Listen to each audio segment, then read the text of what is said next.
Dominique Alba is CEO of Apur, the Paris Urbanism Agency, whose job is to develop forward-looking strategies which address the urban evolution of Paris and Greater Paris, the Métropole du Grand Paris. Paris has adapted its infrastructure very quickly, Dominique, I think as a result of COVID-19, with more cycle lanes and facilities for pedestrians. So are all those changes going to be permanent? And were they implemented in Grand Paris as well as the center of the city? We had two phases, and now we are entering a third one. First phase, it was during the period, during the 55 days where everybody was unable to go out.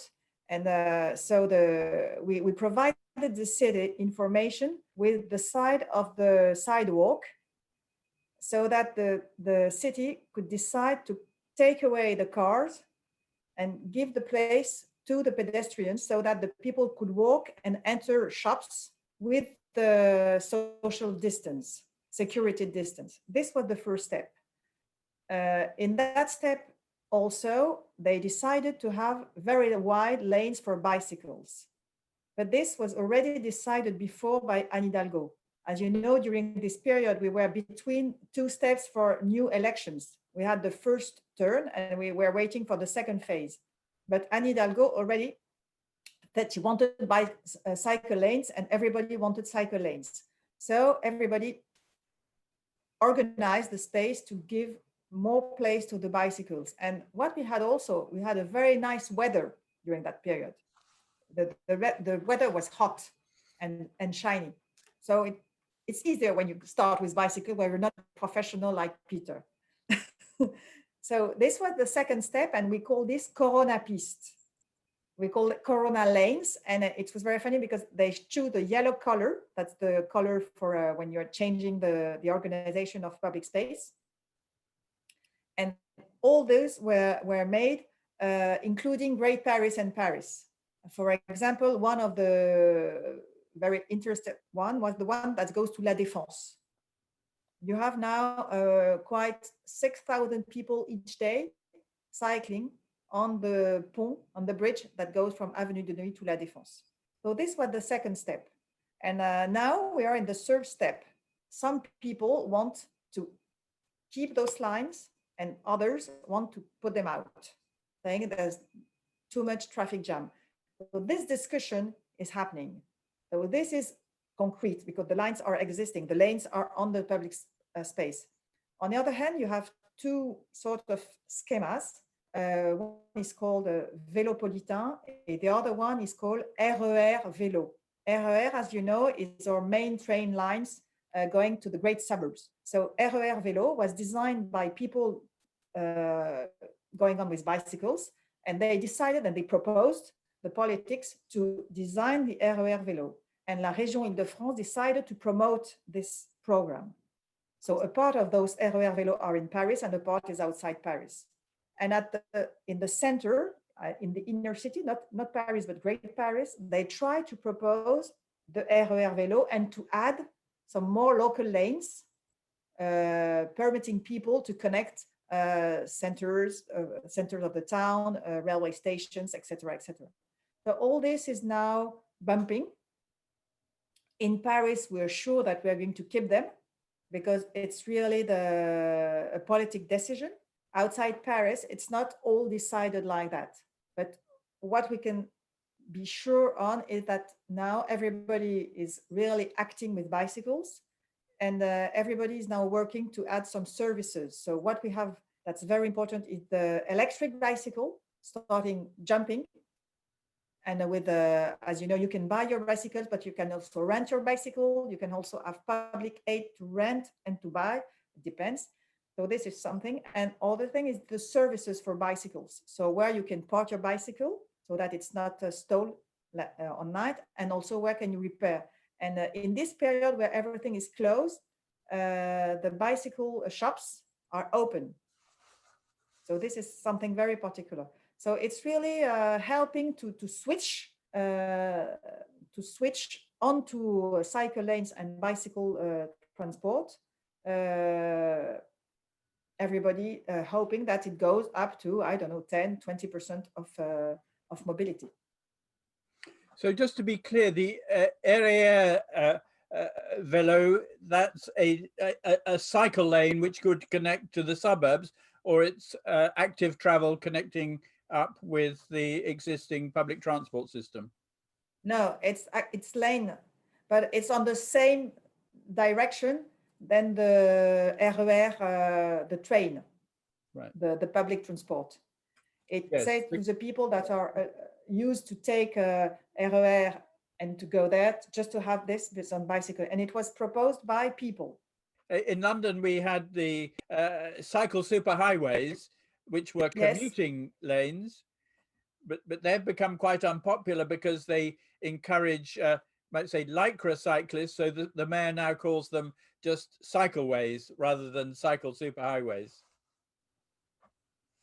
It's not easy, but London structure is very different than Paris structure, because you have a multi-centrality. In Paris, we have really the center very, very dense, as you know, and after it goes in another way. The problem we've got is that we haven't many lanes. The superficie of public space in Paris is around 28% of the superficie of the city. So we have many, many, many lanes. So it's difficult, but it's not so difficult to try to organize pedestrian, cycles, cars, buses, and all the needs you need, because you need cars to do many things. Outside Paris, you have 15%, 10%. So it's a very few space, and everybody wants to be on that space. So the problem is the hierarchy between what you allowed on the lanes. And the thing you can share is, do you park your car on the lane or under? Because you can. So it's going to be a very interesting situation, because if you add the electric cars and the needs to, with the, how to say, the place where you need to connect your car to get electricity on the public space, if you put this where also you're able to have a lane for bicycles, you're going to have a conflict. And this is not really prepared, but it's going to be. So it's interesting talking about the structure of Paris, because of course Paris is the source of thinking about the idea of the 15-minute city, which is now being discussed in cities around the world. So is this now an adopted longer-term strategy for Paris? The 15-minute city is to say, when you're engaging a new suburb, a new project, when you are planning something, you have to consider several services or several human activities, and not only one or two. That means that everybody needs to live, to work, to take care of him, to have some leisure, to be able to learn, and to be able to buy his principal needs. So if you consider, for example, new places like Paris Rive Gauche, it's clear that the approach was first, 25 years ago, when it was, or more than that, because it's perhaps 30 years ago, the idea was we have to do a part of offices, a part of housing. In 2001, we added university. And after we added also shops and social housing, etc. And after we added gardens. That means that everybody in the world, when you start with urban development, you first start with things that help you to have your financial equity, équilibre. You calculate, and you need to have zero at the end, or to know. Now it's going to change, and to say, no, the value of the place is going to see if you have all those proposals for the people, if you have your 6 services, the main services. And that means, for example, if you have a place where you have only offices, the value of those buildings, if you consider the value according to the Ville du Quart d'Heure, the 15-minute city, that means that in a place where you have only offices, you're obliged to add new services that are not actually considered like something very positive for the investor. So it's changed the calculation of what is the good value. I'm sorry because my English is not as fluent as I would like it to be, but if you consider Ville du Quart d'Heure only counting commerce and services, in Paris we already have it in a way. But outside Paris, it's only 75% of the people that have that. So that means that 25% don't have. 25% of 7 million people, it's a huge amount of people that hasn't got the access for that. That means that those people, they're going to have some quality of life that is by force not as equal. There's sort of inequality. And on the other hand, if you see a place comme La Défense during this period is just zero use. But if you go also in the center of Paris, what we call the Quartier d'Affaires or the city in London, if you calculate the value of an investment according to the percentage of use of this building in the COVID period, it's a zero. So Ville du Quart d'Heure is to say that we have to introduce in those existing situations some services that will help everybody to find services. And so in COVID period, we will never be at zero, but will be minimum at perhaps 20 or 30. So it's a way of finding solution. Also, it helps to think about density, not building more square meters, but using more the square meters you already have. This is what allows Ville du Quart d'Heure.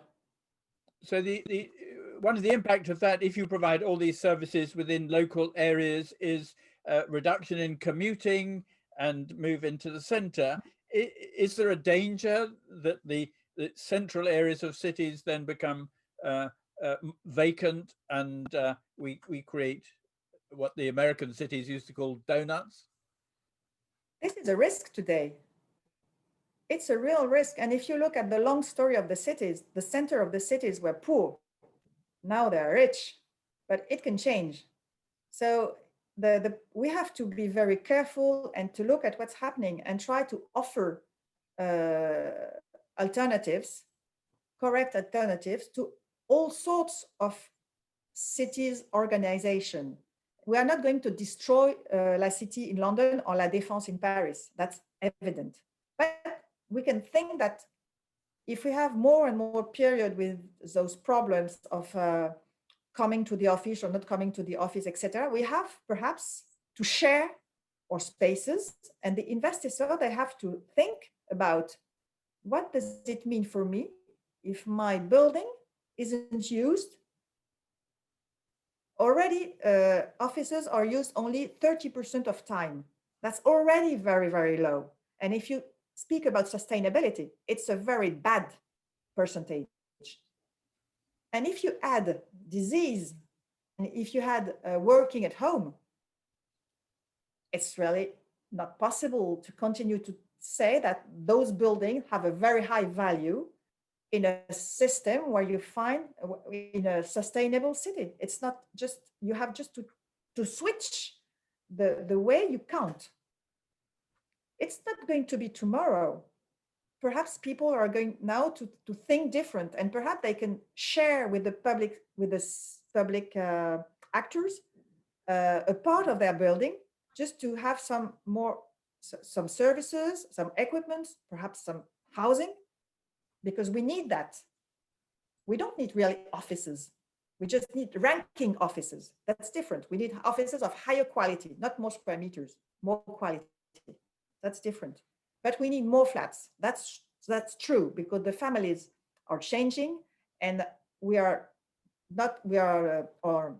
life is longer and longer and longer. So even if we haven't got more people, we need more space to live.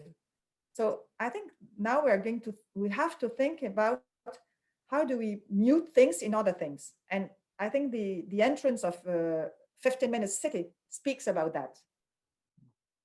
And it's a challenge without that, but it's very interesting for the planners. So historically, though, Paris will always be associated with the aim for a zero carbon city through the Paris Accord. So is Paris setting a good example to the rest of the world? When is Paris going to be zero carbon, do you think? I don't know what it means to be zero carbon. I'm sure nobody is able to calculate this today. But at the world number, what is interesting is that this year we won 1 month. You know, in summer we have the date when we have used all what the Earth is able to produce, and we need one Earth and a half. And this year we won 1 month. That means that we were winners. So we just have 6 months to go back. So I think it's a collective situation. I mean that Paris in some aspects doesn't need to be zero carbon because it's already very dense and we have many people living on a very small territory with very old buildings. So those buildings have a long life, so we don't build them again and again and again. So it's not because of that we're not going to try to do things, and everybody tries to do things, and that is very interesting. But now, as you know, Peter, everybody thinks, but we calculate, what sort of carbon do we calculate? The carbon we produce, the carbon that is necessary to produce the things we're going to use, what sort of carbon? So, and everybody speaks about that. I think for me, something that we have, before we decide to do something in terms of buildings, perhaps we have to consider already what we have, and do we really need to do 1 more square meter?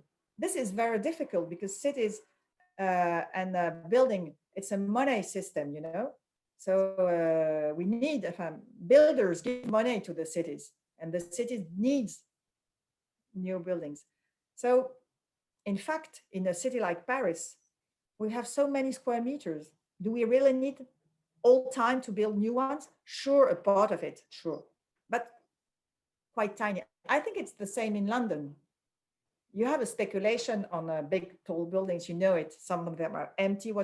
So zero carbon is first to consider things in a different ways. But at this moment, the organization of the tax is not sufficient so that you can consider really the fact you need to have a new square meter or not.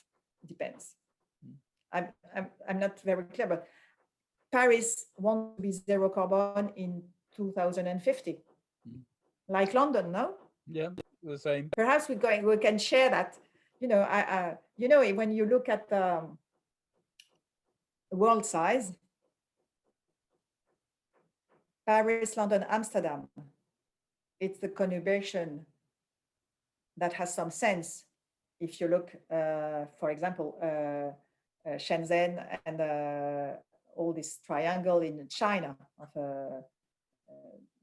the huge triangle that's much more, it's bigger than our conurbation, Paris, London, Amsterdam. And Paris, London, and Amsterdam, they don't work together on those items.